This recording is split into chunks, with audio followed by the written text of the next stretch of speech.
Uma pausa aqui na nossa programação musical para o nosso bate-papo de todas as manhãs. Estou recebendo aqui a fonoaudióloga, a doutora Bruna Peixe. Bom dia, bem-vinda. Bom dia, muito obrigada. É um prazer estar aqui novamente. Muito bom te receber aqui. Até estava falando aqui nos bastidores, nosso último encontro acabou gerando muita pergunta da audiência, muitas perguntas, muitas questões. E hoje a gente vai fazer vamos dizer assim, um apanhado sobre coisas que a gente já conversou que foram interessantes e que eu vi que ainda tem dúvida. Parecem dúvidas comuns. Sim.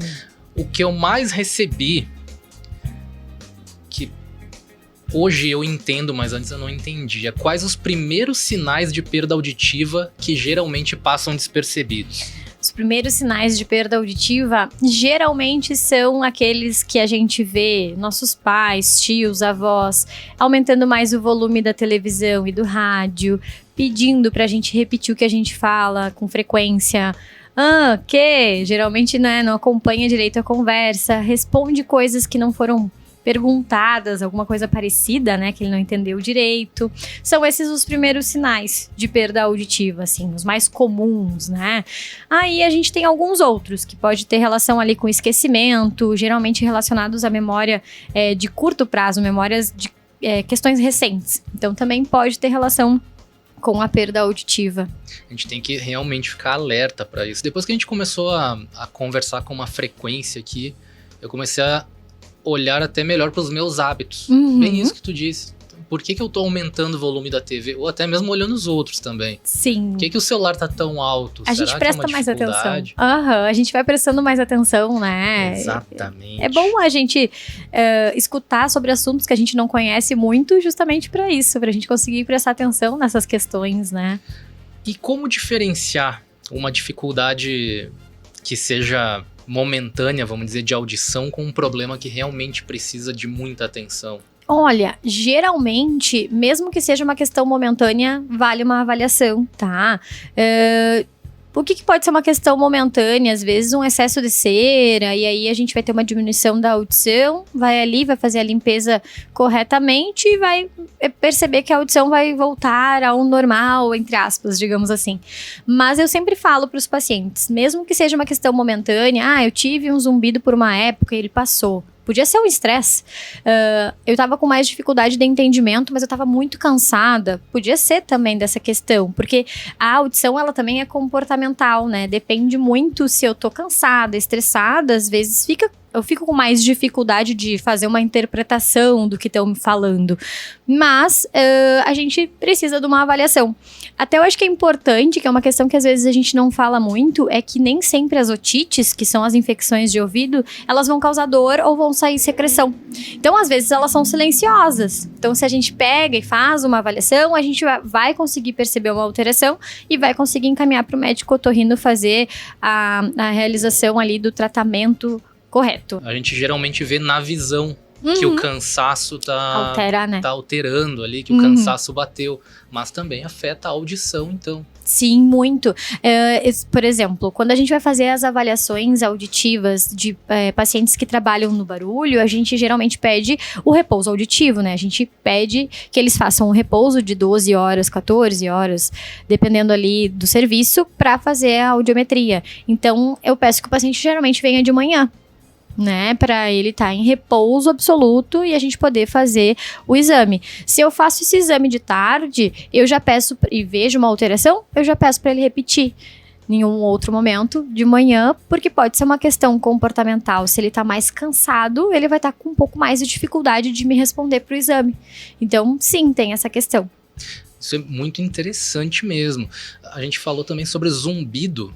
Ele geralmente é associado à perda auditiva, mas pode existir por outros motivos. Sim, pode. Também tem relação com estresse, cansaço, né? O zumbido, ele pode existir por inúmeras questões. Ele pode estar relacionado a problema de coluna, problema dentário, muito tempo sem se alimentar, ou excesso de cafeína, chimarrão, café preto, ou o café em jejum, por exemplo, isso pode ter relação com o zumbido. Tem muitas outras questões que eu nem comentei aqui, mas nem sempre tem relação com a audição, mas a avaliação ela é sempre recomendada, né? Porque qualquer alteração auditiva que a gente venha a ter ou venha a perceber do paciente já pode ter relação com o início do zumbido e também esses outros fatores podem estar apenas agravando, né? Então a gente pede uma avaliação de qualquer forma para esse paciente para ver como é que está a audição dele e descartar. Se descarta o problema auditivo, aí a gente começa a pesquisar os outros aspectos ali e encaminhar para os respectivos profissionais responsáveis. Tem um assunto que conversamos e eu acho que é legal a gente abordar também. Por que o zumbido costuma piorar à noite? É muito comum, né? Ou o paciente só percebe à noite. É só na hora de dormir, me atrapalha para dormir, porque a gente tá no silêncio. Então, e é mais ou menos assim que o aparelho auditivo vai funcionar como um processo de reabilitação para o zumbido, né? Quando a gente tá no silêncio, é mais fácil de perceber esse barulho que tá ali, esse zumbido. Então, geralmente é à noite, não? Às vezes os pacientes recorrem a alguns aplicativos de meditação ou colocam uma fonte de água no quarto para evitar o silêncio 100% e conseguir dormir, pegar no sono pelo menos, sem que o zumbido atrapalhe, né?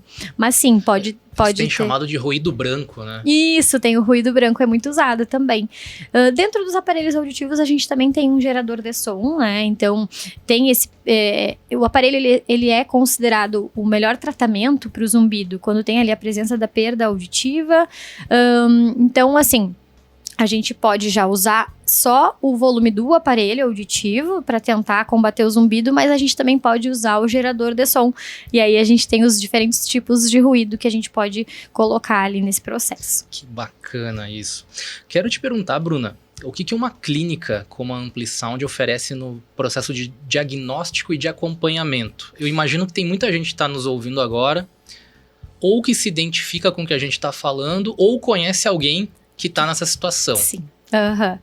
O que vai acontecer quando procurar Amplisound? A gente sempre vai olhar o caso como um todo, né? Se a questão é zumbido, se a questão é dificuldade auditiva, a gente vai olhar o caso como um todo e fazer uma avaliação. E eu acho que isso que é importante, né? Dos pacientes entenderem que ali eles vão ser acolhidos, porque não tem uma receita de bolo. Cada paciente é único. Então a gente primeiro avalia, conversa, vê o histórico desse paciente, tenta entender de onde vem a queixa, vê se tem a relação ali com o que a gente encontrou nos exames. Essa é a primeira abordagem desse paciente, vai ser essa, fazer a avaliação, conversar. Sendo a questão de aparelho auditivo, precisando de algum outro profissional da saúde, a gente vai fazer os acompanhamentos necessários, os encaminhamentos necessários. No processo de reabilitação, já do uso do aparelho auditivo, também tem o acompanhamento. Eu sempre costumo dizer para os pacientes que, às vezes, a maioria dos pacientes que acabaram não conseguindo usar o aparelho, mesmo sendo aparelho antigo, alguns anos atrás, às vezes é porque o aparelho estava muito alto, às vezes é porque, né, escutava muito barulho do ambiente. É uma queixa comum entre os pacientes que tentaram usar antigamente e não conseguiram. Então eu falo que o processo de acompanhamento é o principal. Então ali no nosso acompanhamento a gente faz isso aos poucos, a gente vai tirando esse acompanhamento, por exemplo, assim, ele vem uma vez por semana, depois a gente vai espaçar para uma vez a cada 2. Mas eu não moro aqui, a gente pode fazer uma vez por mês, a gente vai fazendo esse acompanhamento conforme os pacientes também precisam, né? Conforme a demanda deles. Eu achei interessante isso que tu disse. Imagino que a tecnologia tem evoluído muito, então hoje é como se tu personalizasse o aparelho de cada paciente. Sim, e eu sempre falo pro paciente, nem o da orelha direita é igual ao da orelha esquerda. Então a gente tem que cuidar isso também, porque a nossa audição muito dificilmente vai ser 100% simétrica, né? Então ela é diferente. A gente avalia o que na audiometria? Como o paciente escuta em cada uma das frequências que a gente precisa fazer ali o processo de avaliação. O que são as frequências? São as tonalidades do som. Se o som ele é grosso ou se o som ele é fino, né? Ou grave ou agudo, como a gente chama. Sim. Então, a gente avalia cada uma das frequências das duas orelhas e o aparelho auditivo vai se moldar a como é a audição do paciente. Então, a direita e a esquerda são duas orelhas diferentes, não vão ter as respostas no mesmo nível. Tu vai avaliar, por exemplo, se ele tem uma perda maior de agudo na esquerda, o da esquerda vai estar ajustado para isso. Isso aí. Direita. E às vezes, uma perda... bacana isso. Isso, é bem assim, o aparelho muitas vezes é o mesmo de um outro paciente, mas a regulagem, ela sempre vai ser muito diferente, né? Então, às vezes o modelo por fora é igual, mas por dentro tá diferente, né? Então, às vezes eles comparam. Mas eu quero o aparelho igual ao do meu amigo. Daí eu digo, não, a gente precisa fazer a avaliação primeiro, ver qual o aparelho que vai se encaixar e também que não vai ser, mas eu experimentei o aparelho do meu vizinho e eu não gostei. Mas é porque o aparelho do vizinho está regulado para a audição dele, né? Quase como um óculos, vamos dizer assim. Isso aí, é muito parecido com um óculos. Que bacana. É bem personalizado.